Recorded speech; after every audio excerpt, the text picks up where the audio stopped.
Donc voilà, nouveau numéro de Get Ready For. Aujourd'hui, on repart des Chapieux, direction Courmayeur. Et sur le trajet, on va rencontrer déjà, dans un premier temps, on va avoir la montée jusqu'au village des Glaciers. Donc on a 5 km de route. Pour la majorité des gens, quasiment tout le monde le passe de nuit, donc ça passe, je dirais, assez facilement. C'est le début de la montée au col de la Seigne. Ça fait partie de la montée au col de la Seigne. Donc, et puis après la montée au col de la Seigne, on va redescendre dans un premier temps jusqu'au lac Combal, avant de redescendre et de remonter jusqu'aux arêtes du Montfabre et de basculer sur le chalet chez Cruit et avant d'arriver à Courmayeur. Donc voilà, bon c'est parti, hein. Il nous attend un petit peu de travail, donc en avant. Mon conseil, sur cette partie de route, on peut très vite se laisser emporter. On n'est qu'au 50e kilomètre, restez tranquille, gérez le début de la montée au col de la Seigne. Il reste encore 110 km avant de rallier Chamonix.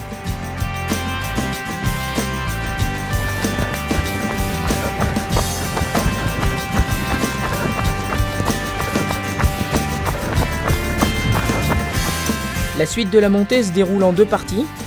Une première partie sur des sentiers assez larges, une seconde partie sur des singles qui vous amèneront au passage de la frontière avec l'Italie. On arrive au sommet du col de la Seigne. C'est pas fini.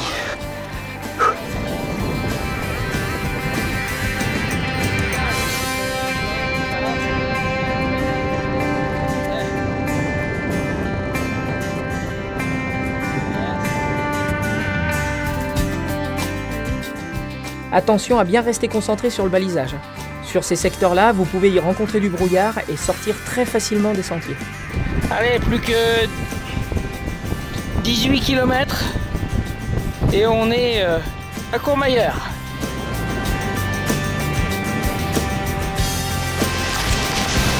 À l'attaque vers le lac Combal.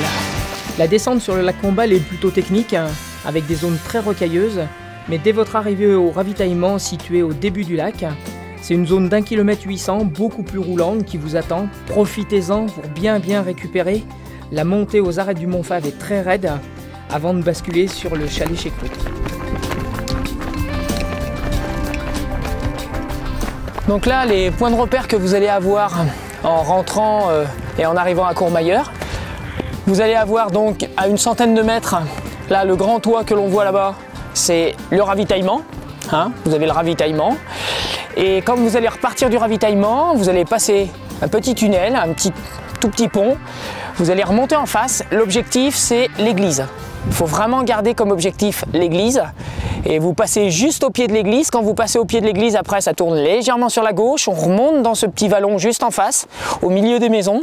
Et quand vous sortez du vallon, en fait, on attaque la montée jusqu'à Bertonne, qui se trouve là-haut, sur le replat. Quand on est à Bertonne, après, direction le Val Ferret italien, avant d'attaquer les différentes ascensions, entre autres la montée du Grand Col Ferret et de l'autre côté la redescente sur la Foulie et la remontée à Champé. Mais ça, c'est pour un prochain épisode de Get Ready For.